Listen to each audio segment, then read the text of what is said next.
You're gonna need a bigger boat.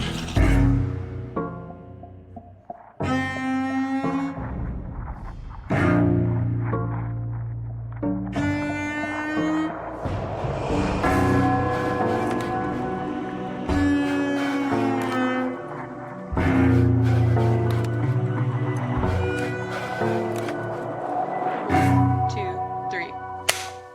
That was really good. Yay! I feel it in my palms. I know. So now we can do the thing. Are we legit? Hey, we're so legit. Too legit to quit. Too legit to quit. That was funny. Alrighty. Let's do this. Are we on? Yeah. It is on like a prawn that yawns at dawn. Oh, I was just gonna say it's on like Donkey Kong. That's the cooler version. Mine was the Andy from the Office version, Oh, that's right. which is the Cornell version. Yes.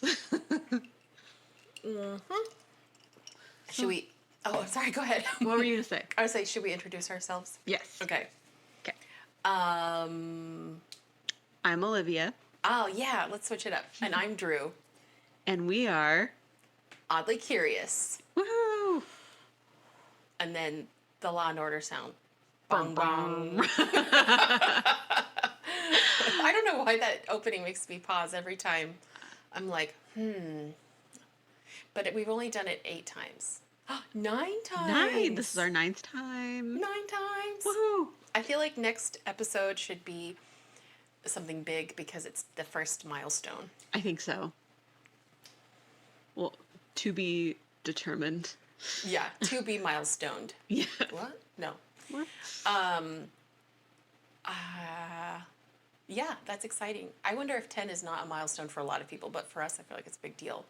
It's just like a nice, good, round 2-digit number. Yeah, I think it is. So. I think it's good. Thinking back already to my first episode and thinking, this is awkward. Yeah. I mean, sometimes I still am like, wow, this is awkward, Yeah. but at least not that awkward. Because I think I get overly aware of the microphone and I forget to be natural. I'm like, oh, I've got to be on. But that's the thing about podcasts. You can just be yourself. Yes. And how is yourself? How are you? Myself is good. Yesterday I did some stand-up paddleboarding without the standing. Very nice. I did some sit-down paddleboarding. That's my jam right now. Not paddleboarding my jam, just sitting down. I mean, I do like standing, but it's hard to stand on a paddleboard. I'm still not good at it. Yeah, I bet. And this is my It's first hard. time doing it this summer. Hoping I can do It's it exciting. again because summer is already going away. Summer's like, I know. blink and you miss it. And I'm like, no, you're my favorite season. Well, it's kind of like you get the summer FOMO where you're like scrambling by August and you're like, I didn't do anything. Yeah, I'm like, I need to do all the things, but also I'm tired. I'm so tired.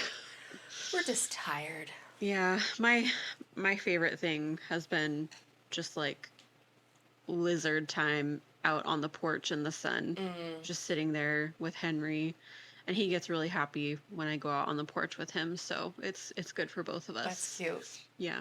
We've also been letting Greg be out on the porch because before he was kind of a cooped up inside door baby. Yeah. But we're like, oh, right, you're an adult now. So he goes out on the porch and stares at birds. Oh, that's cute. Yeah. We like to lizard time, all of us. Yeah. It's like pretty much that, and just swimming every now and then is my jam. I still haven't been in your pool. I I'm know. excited. You still need to just come over earlier, or it could be after we record too. Just Okay. a day when I'm not working. Yeah. Right. Yeah, I have a new beach ball that I really want to bring over, and I bought it at work because I periodically will work at the hospital, and the hospitals have the funnest, randomest stuff at gift shops. Yes, they do. Yeah, and I found a big beach ball that's called Major Cat. It's supposed to be like, oh, it's Major Tomcat. Oh. And it's an astronaut helmet with a cat's head inside. That's so cute. So I'm like, I need that. I literally saw it in the window and I was like, I would like this beach ball, please. That's adorable. Yeah, at the hospital. Who knew? But other than that, no, I'm not doing anything. No. Just enjoying the sun. Yeah, well, we can. Yeah, truly. And we've had a reprieve in the hotness. Like, it was extremely hot, and now it's like mildly hot. Yeah. We're like a mildly hot. We're like a Taco Bell hot right now. What is that? Oh, like it's not. Mild. Yeah. That made sense in my head. It did make sense. Yeah, It just okay. took me a I'm minute. like, I don't know. But yeah, that's me. And speaking of summer and water activities, What? our episode today. Oh yeah, your face was saying so much, and my brain was like, I don't know. I don't know. My what she's face saying. was saying, I'm excited. I'm excited. Yeah, we're really excited because we both really like sharks, and we both really like Jaws. And if you know us, we really like Quint and Chief Brody, Yes. but not Richard Dreyfuss. No. He's just there, but we just like Brody and Quint, and we put up with Dreyfus. I like how we're calling him by his real name, but not the other two. Because it's Hooper, right? Yeah, Hooper. That's Hooper. right. And also, it's going to be Shark Week soon. Yes, which is why we are shark themed today. Yes. We made drinks, special shark drinks that are Baja Blast, Malibu rum, grenadine, And gummy sharks. and gummy sharks, and you put them in a cup and they all become one. Like, there's no, I don't know how people layer very easily. I don't know. I'm not good at that. I'm not a professional bartender, No, so I know that it's like there's probably like viscosity of liquid and how what's heavier than what, and I'm like, that's too hard for me. I'm like, I just pour it all together. Yeah, because it tastes good. Just because it looks like pink water, it actually has a lot of yummy things in it. Yeah. It looks like what the water would look like after a shark attack. Shark attack. Yeah, but we both have two floating dead sharks in our drink. We do. They died happy. The gummy sharks don't float so good. But they're delicious. They are delicious. And then Olivia was kind enough to get us some lobster gummies. So we have like a shark theme and then our Jaws theme, because to me, Cape Cod is kind of like where Jaws is, and that's a very Cape Cod thing. Yes. That's like my favorite thing that comes out in Trader Joe's in the summer is their lobster gummies. Oh yeah, that's a Trader Joe's. Trader Joe's has the best stuff. Yeah. I think the first time I got them was a few years ago when we watched Jaws together and we had rosé and the lobster gummies. That was a good time. We watch Jaws like every year. So It's Jaws time. I haven't watched Jaws this year. me either. Last time, well, I did watch it. Oh no, that was last year. For my anniversary, we went to see it in the theater. I know, that was so cool. I didn't get to do it in the theater. I still have not seen it in the theater. Because I know they will do that. They'll do like re-releases. Or like my hometown, they would do movies in the park on a big inflatable screen. And they did Jaws one time and I wasn't there for it. So sad. I would love to do it. I've seen where they'll project it at a lake or something, and people will be in the lake on their inner tubes. That would be the best. That'd be so fun. In the water watching Jaws. Yes. Knowing me, I'd probably be like freezing the whole time. Yeah. Worth it. Unless it's in the Caribbean. Yeah. Ooh, even better. Right? Yeah. I recently watched The Fablemans, which is supposed to be about Steven Spielberg's Spielberg. autobiography, sort of. And the whole time I was excited because it was like this young man becoming interested in making films, and I'm like, he's gonna make Jaws. That guy, He's right gonna there. make one of our favorite movies of all time. We're like, you, and every time he would be discouraged, I'm like, no, you have to keep going. For everyone. For everyone. For our childhoods. Because if it's not Jaws, it's Jurassic Park. And Indiana Jones. I was just gonna say Indy. Yeah. So, anyway, that's a good movie too. It is. All of them. I love them. Yeah. Well, did you have anything else you wanted to say? I don't. Mm-mm. So I believe I go first this time. Yes, you are the first shark. I, I'm the first Hey, attack. what if you were to be any kind of shark though? What shark would you be? So unoriginal, but great white. I know, right? They're just like wonderful big dummies. That's how I feel I am. And they just kind of like have this certain expression on their face They're always that kind of look they're like, yeah. yeah, they either look like that or they looked kind of concerned, Yeah. which is also how I look out in public where I'm like, Yeah. My mouth is just slightly open. My teeth are like, yeah, the shark face is not an aggressive face. It's just like a, face. yeah. Like if you didn't know anything about sharks and you just saw it, you'd be like, oh, that's so cute. That's so cute. Just don't look at his many rows of teeth. But Yeah. but he uses them because he needs to, because he needs to eat. Yeah. Just like He everyone. needs to survive. Yeah.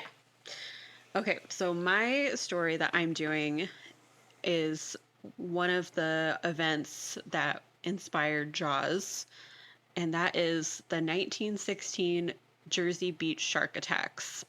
I'm so excited. I don't know anything about this. Really? I've read about shark attacks and this was referenced, but I don't know the details. Oh my gosh, I'm so excited. So, my main sources were the podcast Inside Jaws, which is just really interesting if you like Jaws or film in general. And so, it goes into like some of the inspiration behind the book and the movie, and then the process of Steven Spielberg making the movie. And then Encyclopedia Britannica, the entry on the New Jersey shark attacks, and then our good old pal Wikipedia. Yeah. Okay, so settle in, grab a drink or some shark gummies, Grab your closest shark gummied drink. and like I also am. maybe if like any sort of blood or gore grosses you out, maybe just fast forward, you know? Mm-hmm. But we gotta tell it, so here we go. So in the summer of 1916, swimming in the ocean was still a pretty new pastime, but this summer had a heat wave unlike any other, and the Jersey beaches were crowded with local people and tourists, and it was close. Yeah. I already have a question. Yes. Why is swimming in 1916 still a new pastime? Did people not swim in the ocean for a long time? I think so. I mean, I guess like if you didn't know that much about the ocean. Oh, and maybe like- people didn't know how to swim. Yeah, I feel like that was probably less common. Like okay. being able to know how to swim. Because that was not that long ago. No, it wasn't. Wow. We've Yeah. been taking oceans for granted. We have, in so many ways. Oh, man. And it was close to 4th of July weekend, and the local hotels were busy, and local fishermen were complaining that fish were nowhere to be found and there was no catches. And on this day, 25-year-old Charles Van Sant went for a swim. He was a stockbroker from a prominent Philadelphia family, and he was engaged to be married. He was strong and handsome, and he had a golden retriever named Jack that was there with him. Oh, Jack. So Charles swam out far into the ocean, showing off for his friends still on the shore. You know, he was young, he was good looking, he had like a bunch of his friends and some ladies with him, so he wanted to show off He was for a them. little bit of a himbo. He sounds like he was a little bit of a himbo, or maybe he was a finance bro because he was a stockbroker. Oh, he probably was. So I think, but he sounded like he was a nice guy. Yeah, he was still a good time. He was still, yeah. So him and his dog Jack swam out into the ocean, but suddenly Jack started swimming back to the shore, and he tried to call out to Jack, but Jack just kept swimming back towards the shore, and Charles was like, okay, whatever, I'm gonna stay out, and I'm gonna keep swimming, and I'm gonna float out here. So he could see people on the beach shouting and pointing at him, and 30 yards out from the beach, he started just swimming back to shore, and when he was 30 yards out, a shark quickly gained on him and attacked him. The water started filling with blood, and Charles fought as hard as he could with the sharp teeth cutting into his body, and he was able to make it to the sand, and he reached out for help. The shark let go, but then grabbed him again by the thigh. No. So the shark was like kind of toying with him. Oh. and the shark was on the sand with him and holding on, trying to swallow him whole. Oh my gosh. And for some reason, he let go and went back to the water.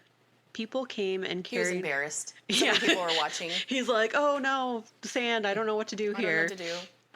So people came and carried Charles away and laid him down on a towel. He was no. barely alive, and his left leg was almost off. A hole was torn in his side where his thigh had been, and he was bleeding and trembling. Oh my gosh. And unfortunately, he did die due to his injuries. Numerous experts said that it couldn't be a shark, and they thought that it must be a fish or a freak accident or maybe even a sea turtle, because sea turtles were known to snap at people or, I guess, attack them if they were threatened. But if so many people saw that it was a shark on the beach, why would people say it was a turtle? Because it was like so unheard of at this point. Oh, I see. That Okay. they were like, oh, that's ridiculous. That's not something that a shark would do. Like, they must be mistaken. They're like, my best friend's a shark, and he would never do that to me. Exactly. So they insisted that sharks don't eat people, and they said that the shore was perfectly safe. So then on July 3rd, 1916, Charles Bruder, 28, was the bell captain at the Essex and Sussex Hotel in New Jersey, and he was an incredibly strong and fast swimmer.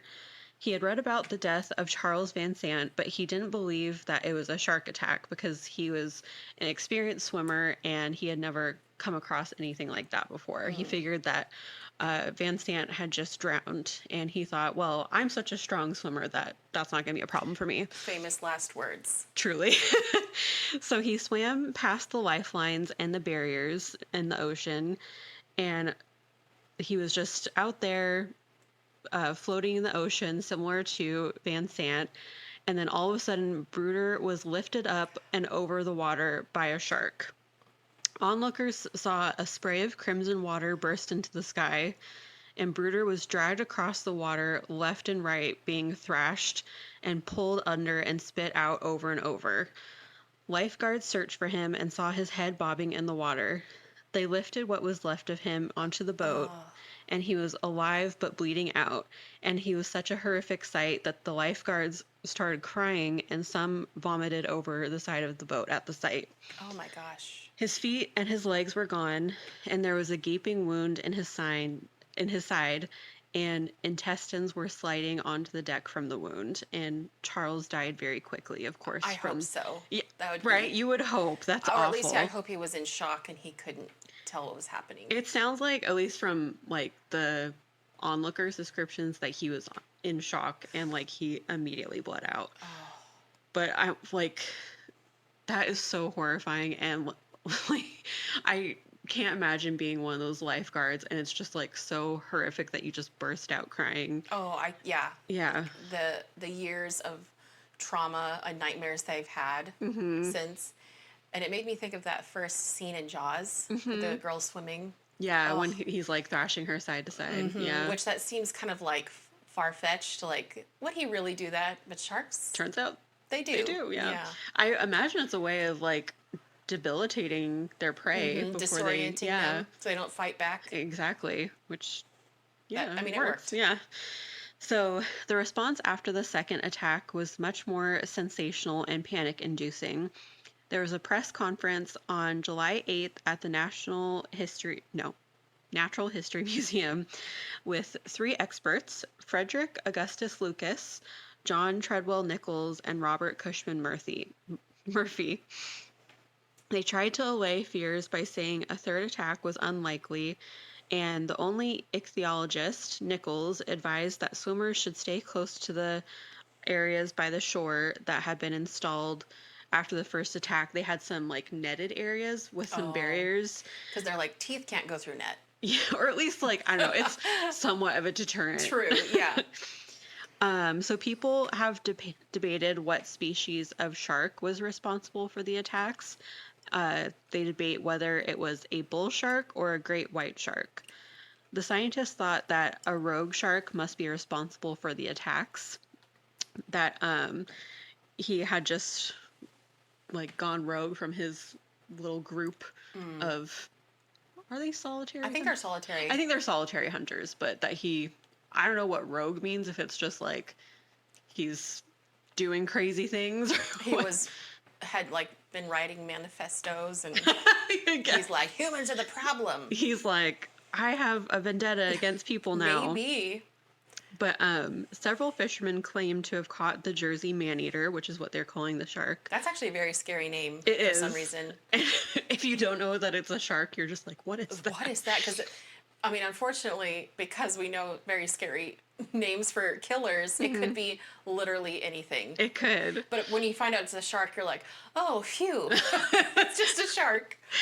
So several fishermen claim to have caught the shark, but on July 14th, Michael Schleicher, who was a taxidermist and also a lion tamer for Barnum and Bailey, Oh, my. caught a great white shark while fishing in Raritan Bay. It almost sank his boat until he was able to kill it with a broken oar. When he opened up the shark, he found suspicious contents that scientists were later able to identify as human remains. Schleicher stuffed and mounted the shark and put it on display in a Manhattan shop in Broadway. And then after that, no other attacks were reported that summer on the Jersey shore. I want to know what happened to that stuffed shark. Did he just give it to his children, or? It eventually got lost, and there's actually only What? one picture. I think it was in the New York Times of the stuffed shark. So I don't know how you lose How do you- a right. stuffed shark, but I'm like, maybe someone somewhere has it, and they're just like, I'm not going to tell anyone. They just like see someone walking away with like dragging a stuffed shark down the street, and they're like, "Oh, this is mine. This is actually my stuffed shark." No. In a letter to the New York Times, people were blaming the shark infestation on the maneuvers of German U-boats near America's east coast.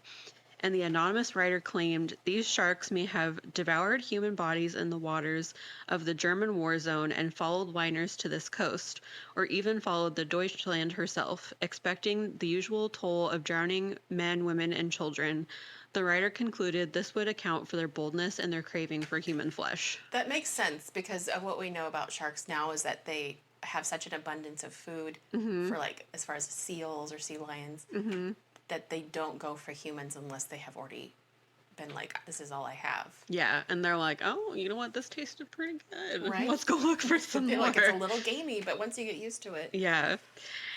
Still to this day, people debate whether it was actually a shark that was responsible for these attacks. And if it was a shark, scientists think it was actually a bull shark, most likely, and that instead of the great white, because the bull shark can swim from the open ocean to more freshwater areas like where the attacks happened. And in 2011, there were more studies in the documentary The Real Story, Jaws, that scientists take a look into the lunar cycle during the attacks, the salinity of the water, and the type of bite that the victims received. Which I haven't watched that documentary, but it sounds really interesting. Yeah, it does.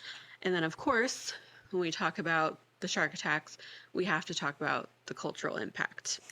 Oh, yeah. So in 1974, author Peter Benchley published his novel Jaws, which of course was later adapted in 1975 by Steven Spielberg. And the movie makes several references to the 1916 attacks, the events taking place around 4th of July, and authorities urging the mayor to close down the beach. And then Richard Dreyfuss's character even mentions the 1916 shark attacks when he's talking about the behavior of the shark, and he references how in 1916 there was a shark that was just decimating the New Jersey beach. Yeah. And then, of course, several other things sounded familiar, like the fisherman that eventually caught the shark. It kind of sounds like the scene with Brody, after, spoiler alert, but also if you haven't seen Jaws, what are you doing? Yeah. Like after Quint dies and it's just Brody alone on the boat and he catches the shark. I thought that too when he's hitting it with an oar. Uh-huh. In real life, I'm like, that would be so scary. I know, and no oxygen tank or anything, just the oar took it Yeah. out.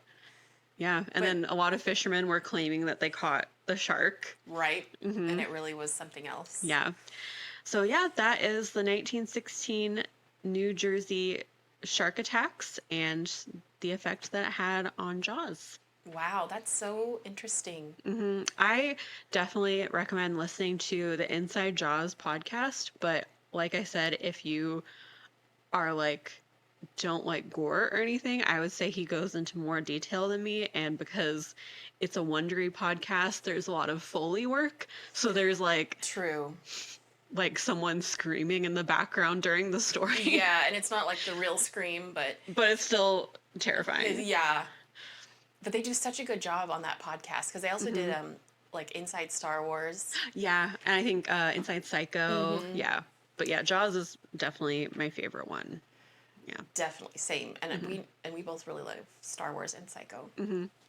Except, I mean, we both love the original Psycho, and somebody I know that also feels the same way about like Alfred Hitchcock and all that. They listened to the Inside Psycho podcast, and it said it scared them so much they couldn't listen past like one episode. Yeah. Was that me? You?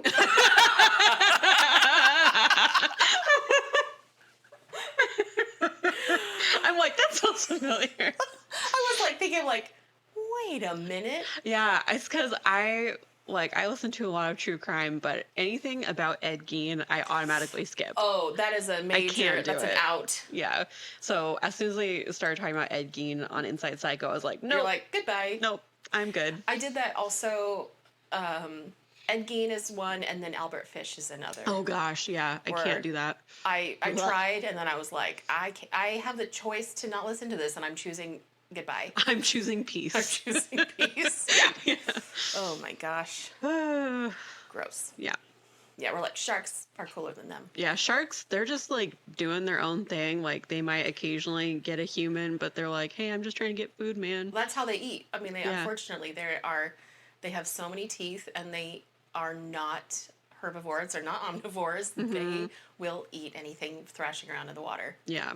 Oh, also the part about the spray of crimson blood reminded me of the second death in Jaws. Yes, I Yeah. got that too. And I want to watch Jaws now. I know. I'm definitely gonna watch it later tonight. Right? I think I will too. Okay, Alright. should I go right into mine, or should we take a break? Let's take a break. Okay, so for my shark story, Olivia, I am going to tell you about the shark arm murders. Okay. My sources for this story are a Mental Floss article by Michelle Dubjack, a Vice article by Stephanie Hughes, a little write-up on the SydneyCrimeMuseum.com website. I don't know if I need to say website and .com in the same sentence, but Yeah, that's fine. and then a book called Shark Arm by Kevin Meager and Philip Roop. Yes, Gets right to the point. gets right to the point. You're not wondering what it's about. And so just kind of an aside, or I guess trigger warning, this of course has reference to murder, but there is also reference to attempted suicide. So Okay. heads up. Okay. So on November, what am I trying to say? No, on April 25th, 1935, a 14-foot tiger shark at the Coogee Aquarium in Sydney, Australia, was behaving strangely. It had lost energy, and the appetite that it showed when it had first arrived to the aquarium a week prior was gone, which is kind of unheard of for a shark. It was moving sluggishly around its pool, bumping into the walls and sinking to the tank's floor. It sort of swam like something was weighing it down. Poor It had a tummy ache. Yeah. With a sudden burst of movement, the shark thrashed its body and coughed up the contents of its stomach. When the foam settled, the crowd at the aquarium saw a partially digested human arm floating on the pool's surface. That is kind of funny that he was just like, I have a tummy ache. And it was like, ow, something is hurting my tummy. He's like, ugh. That would hurt my tummy too. So despite how shocking this is, Australians aren't too alarmed because that year in 1935, there had been a string of shark attacks, especially ones that had terrorized the southeast coast where Sydney is. And typically it was tiger sharks that were the man eaters around Sydney. I love that Australians are just like not fazed by anything. They're like, oh yeah, look, that makes sense. Yeah, Australians, unfortunately for them, they are the Florida of the world, because I actually saw this TikTok the other day where it showed it was like a British golfer versus an Australian golfer, and it was like there was an alligator on the course, and the first golfer was like, "Oh my gosh," and the second one, he had one hand in his pocket. He's that cool. Walked up to the alligator and like flicked its tail, and it ran away.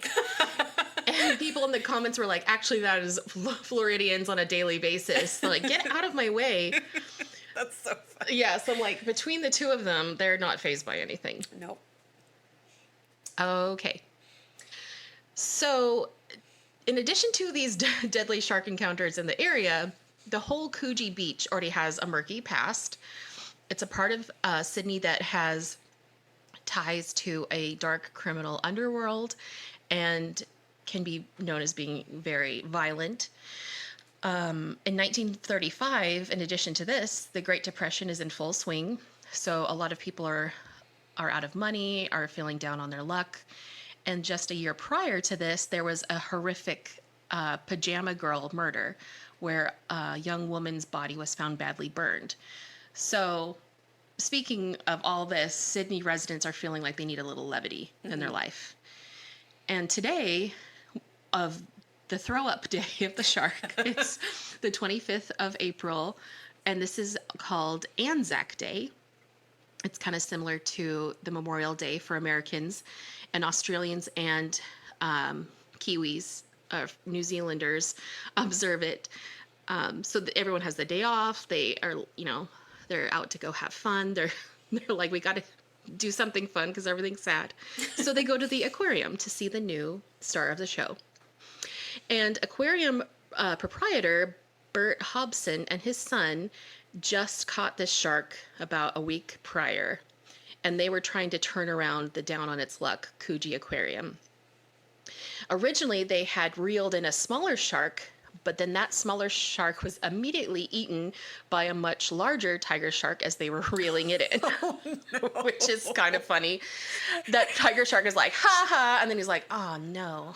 It reminds me of like Star Wars when like the other fish comes and eats the fish that's eating the plane and the ship, and he's like, there's always a bigger fish. Yeah, Liam Neeson just shows up behind them, even though it's 1935, and he's like, there's always a bigger fish. So this is very exciting for them because they have a tiger shark, and these are sharks that are attacking people. So now they can give the public a chance to see these man-eaters up close. And then it was funny to me, the Mental Floss article said the captive creature was a reminder of mankind's dominion over the seas. And I'm thinking, I don't think mankind has ever had a dominion over the sea. No, that's really cute. That is they cute. think that, but I mean, I guess like with, catching fish to eat, but I'm like, the ocean will mess you up. the ocean's like, if you cross me, I will just swallow you right I'll up. swallow you up. Okay. However, this now captive tiger shark had just vomited up an appendage, and a human arm, no less. And this human arm was curious looking because it had a boxer tattoo and rope tied around the wrist. All right. And Narcisse Leo Young, who I guess at the time when they interviewed him for the book, he was a proofreader for the Sydney Herald. He was there that day as a boy. Actually, I don't know if that's a boy or girl's name. I didn't ever look up what they look like. It could go either way. Kind of like my name, where you're like, I don't know. So they were there that day. And they said, I was 3 or 4 meters from the shark and clearly saw come out of his mouth a copious brown froth, which smelled really foul. No, they could smell it. Yeah. Oh, God. So all of it together. And in addition to the arm, the shark expelled a bird, a rat, and a load of muck. Just that visual. Oh. I don't know why I'm laughing. But Do you like that it was like the arm, they're like, oh, okay. And then the smell, they're like, oh my gosh. I know. So, of course, there's now an arm in the pool. So the police were called, and the police were at first convinced that the shark arm was a prank, either by the staff themselves or by local medical students who have access to spare cadaver parts. Just a severed arm prank. Yeah. They're like, those crazy kids. But no one was laughing as the arm with the tattoo and the suspicious rope was fished from the water and brought to the coroner's office.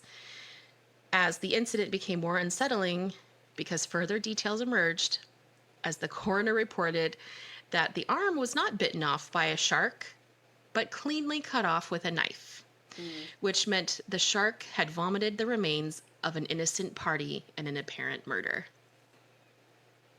Yeah. So, Edwin Smith was reading about what had happened just a few days later in the paper about the Coogee Aquarium shark arm, and he came across a detail that made him pause. A description of the distinctive tattoo branding the arm recovered from the pool. On the victim's forearm, it depicted two boxers facing each other. Smith immediately thought of his brother Jim, who had the same image tattooed in the same place and who had been missing for several weeks. Ooh, that's so sad. Yeah. So this tattooed arm shed light on the mystery of Jim Smith's disappearance. Edwin called up to tip the police, as did Jim's wife Gladys, connecting the tattoo and the limb to his missing brother and Gladys's missing husband. Law enforcement officers also had the victim's fingerprints because they were using a new forensic technique. In 1935, that's pretty cool. Mm-hmm. They were able to match the hand to Smith, as he was had his fingerprints on file because he was a known criminal and former police informant. Oh. And now he was the victim of foul play. So Jim Smith was a 45-year-old English-born Australia resident, and before his criminal life, he wanted to be a boxer, but he was forced to leave his dream. And this is very relatable. He was forced to leave his dream behind because it was clear he didn't have talent for the sport. Aw. I'm like, man, I've been there, Jim. Not for boxing, but for many other things. He's like, here's my life plan. And they're like, no, it's not. No, I'm sorry, Jim. So he went from job to job where he landed work in a pub where he started developing connections with the criminal underworld. And one of these connections was to a wealthy boat building businessman named Reginald Holmes. And Reginald Holmes, he was a man of many titles, in addition to being a well-loved family man and respected member of society who gave back to the community through church donations, which it's like, oh, he's so amazing. He's actually an active heroin smuggler. Oh, okay. Yeah. And, right? And an insurance and business fraud mastermind. He employed Jim Smith to carry out different tasks like cheating construction workers of building supplies and then over insuring properties before destroying it through arson. Nice. Nice. Yeah. One of Reginald Holmes' most infamous cons involved the destruction of an overinsured yacht called the Pathfinder. So in addition to recruiting Smith, he also recruited an ex-convict named Patrick Brady, who had a talent for forgery, and it was said he had been picked up for forging signatures of generals in World War I, which is like, wow, shoot for the moon, I guess. Yeah. So these two were tasked with sinking the Pathfinder, and after it sank, Reginald Holmes went to file a claim for the damages, but then he found out that Jim Smith had reported the incident to the police as suspicious.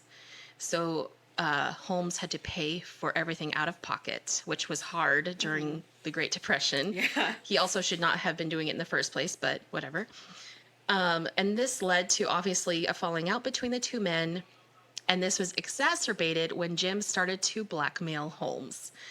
So our little boxer tattoo boy he was going for the big Yeah, guns. because always blackmail the heroin smuggler. Yeah, that's okay. If you're gonna do okay, first of all, don't do drugs, don't blackmail. But if you're going to blackmail someone, don't blackmail someone who's been in crime much longer than you. Seriously. That's just a rule of thumb. So, several weeks before this shark throws up this arm, on April 7th, Smith told his wife that he was going fishing. A few restless nights later, his wife became so worried and agitated that she didn't know what to do. One night she received a mysterious call from a man, and he said, quote, "Don't worry, Jimmy will be home in 3 days' time." Unquote. Jimmy did not make it home. No. No. In fact, Jim was seen last drinking and playing cards with Patrick Brady, our forger, at the Cecil Hotel What? in Cronulla, a suburb of Sydney. That's so weird. Yeah, I don't think Cecil Hotel has a good, like, that's just a name that is bad no matter where you are in Yeah. the world. What if it was like they had a chain and they were all terrible? It's like the Holiday Inn, but it's the Cecil Hotel, and it's just it inspires so much sadness. Okay. So as the night progressed, Jim and Patrick, they're having fun, drinking, playing cards. They relocate to a cottage that Brady was renting on Toowoomba Street. Several hours later, a disheveled-looking Brady took a cab from his cottage to Reginald Holmes' house. Smith was no longer with him. They were going to be like, hey, we should go, let's have a fun sleepover. I don't know what men do. They're like, let's go drink at my house. Hey, bestie. Hey, bestie. And then it was like, ooh, nope, that was not good. No. So, because police know about Jim Smith's ties to Reginald Holmes and Patrick Brady, they had two obvious suspects already. In addition to this, because Jim was a police informant, they knew of Smith blackmailing Holmes, which is terrible. But the case was far from closed. They did not have any hard evidence necessary to make arrests in connection to Smith's disappearance. But as they began investigating, they decided to follow any moves Brady made up to the days of the disappearance. So they found taxi drivers who are willing to discuss trips he made, talking to those who he rented the cottage from. And one of the last trips he made blindsided investigators because they found that he went to Reginald's home, which it's like, until now, they did not know that Holmes and Brady knew each other. They thought they were just, Jim was what they had in common. But it was like, oh, this is a trifecta of not good. Yeah. So they moved to get Brady, and they could only bring him in on forgery charges unrelated to the crime. It was said it took cops 6 hours of interrogation to get him to confess what they already suspected, that Reginald Holmes was the mastermind behind the entire plot. Holmes, however, somehow heard the police were onto him, because by the time the authorities arrived at his house, he was on a speedboat in the middle of Sydney's harbor, drinking and driving. Goodbye. Yeah.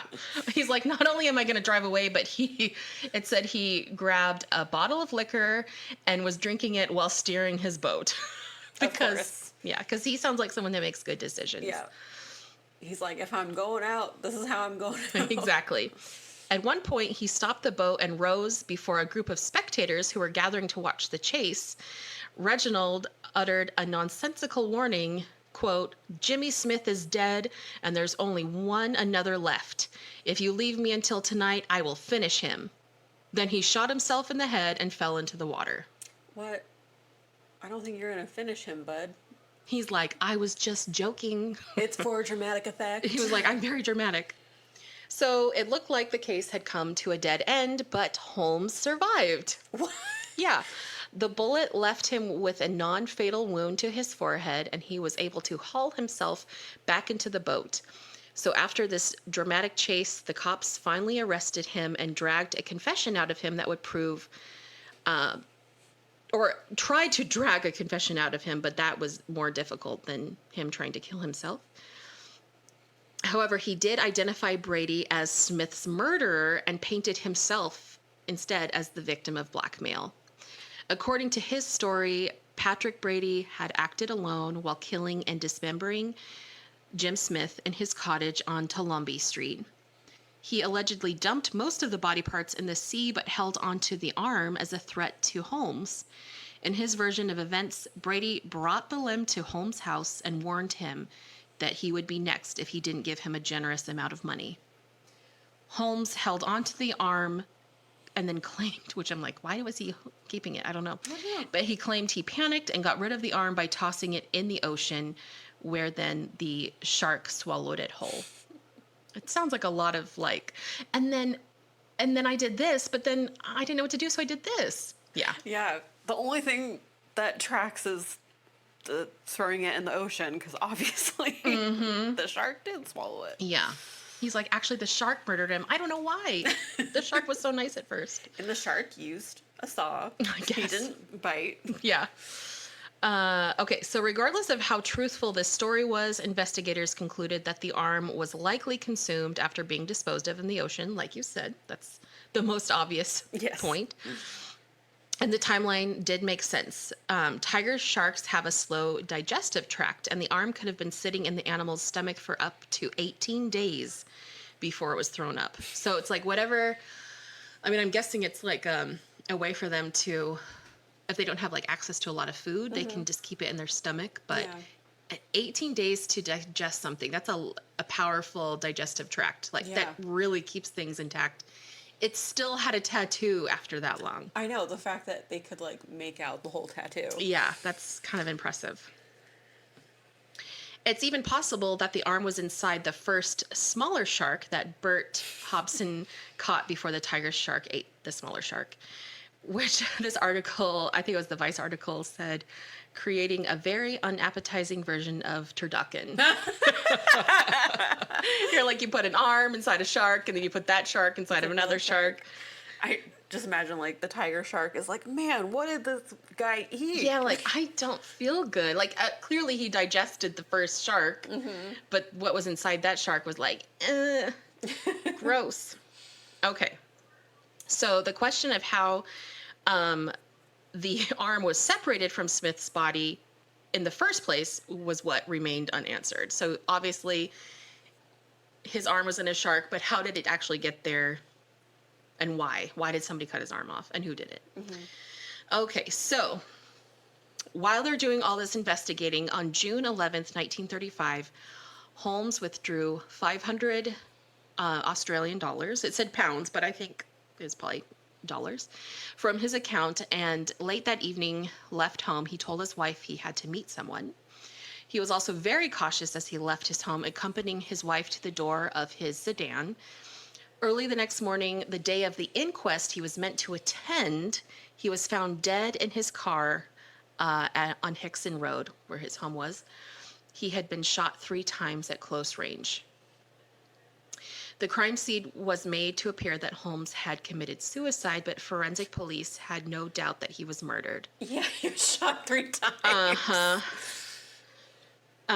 It said the insurance policy would have been voided if he died by suicide. So it's like he used this skill to make it look like, obviously he didn't kill himself, but he just was thinking about his family, you know, because he was such a nice guy. Oh, yeah. Yeah. And Holmes could not give any evidence of the inquest later that morning. So clearly it was like he was guilty. It was his last hurrah. Patrick Brady survived to see his murder trial, but it wasn't an open and shut case because they suffered without Holmes' witness testimony, and the physical evidence they had was less incriminating than it seemed. One arm wasn't proof of a murder, the defense argued, and it wasn't right to convict a man of the crime when it was possible Smith had survived. Brady was acquitted of the charges and maintained his innocence until his death at 76 years old in 1965. And it said that Smith and Holmes weren't the only casualties of the shark arm case, because shortly after this is disgorging, that's a nice way of saying throwing up the arm, the tiger shark from the Coogee Aquarium was killed and cut open. The autopsy turned out to be a waste as it didn't have any additional body parts or answers. So it was like he was killed Just wait for him to regurgitate other stuff. I know. He was doing fine. He just didn't He have just a- had a tummy ache. Yeah. Though much has been clarified since that day at the Coogee Aquarium in 1935, we will likely never know the full story of what happened that night of Jim Smith's disappearance. And if new evidence does emerge in the case, chances are slim as it will overshadow the story's dramatic, messy beginnings in the public consciousness. And that is the story of the Shark Arm murders. That was very interesting. Right? Yes. I kind of remember some of the details about this case, but I forgot about a lot of it. I definitely Yeah. forgot about the shark in the aquarium. Right. Yeah. Yeah, that shark. Poor thing. Rest in peace, little shark. I know. I'm like, don't blame the sharkies. It's not their No, fault. it's not their fault. No. They just have cold eyes like doll's eyes, as Quint Like would a say. doll's eyes. Yeah. I really held back with trying to do an Australian accent with that story. Good job. Yeah. He's like, Jimmy Smith is dead, and this tiger shark killed him. I don't know. Can you imagine if I tried to do a Jersey accent? In mine, it would have been so bad. Or good. No, I've tried before. It's not good. That would be. I can imagine that Jersey could so easily become like Brooklyn. Could so easily suddenly be Boston. Yeah. They're very like dissimilar, but also similar enough that I'm like, I can't always tell the difference. Yeah. And that would just make people be like, "Are you kidding me? That's a Boston accent or whatever." And if we had any New Jersey listeners, I would offend them. Yeah, which Maybe we do. I don't maybe know. we do. That'd be nice. I hope someone. We have at least one Australian listener, my friend Anjali. Yeah, I in think I've Melbourne. seen on our map that we actually have several. Oh, very good. Thank you, Australia. Yes. I hope you enjoyed the first fully Australian tale. But yeah. Yeah.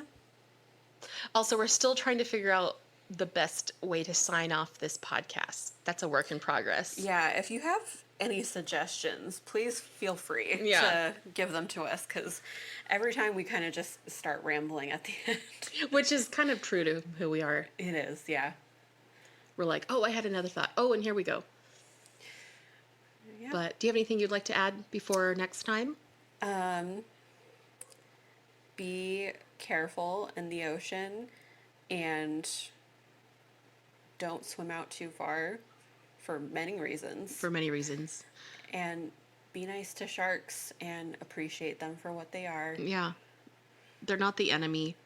They just have a lot of teeth. Yeah. And maybe watch some Shark Week or some Jaws. Mm-hmm. Yeah. Also, maybe like, review, and subscribe our podcast if you want. Yeah. And buy some of our merch. If Yeah, you we would have we like. have merch on Redbubble. Oddly Curious Pod is the name of the store, I guess. Mm-hmm. We have an Instagram and a TikTok now. Oddly Curious Pod and Oddly Curious Pod. And then we have oddlycuriouspodcast@gmail.com if you would like to email us whatever you want. Maybe you can tell us that you like sharks. Yeah. Anything you want. Tell us a shark fact. Why not? We love shark facts. Yeah. But yeah, on that note, be curious and be kind. And we're going to need a bigger boat. And we're gonna need a bigger boat. Yeah. Yeah. Okay. Goodbye. Goodbye. We love you. Goodbye.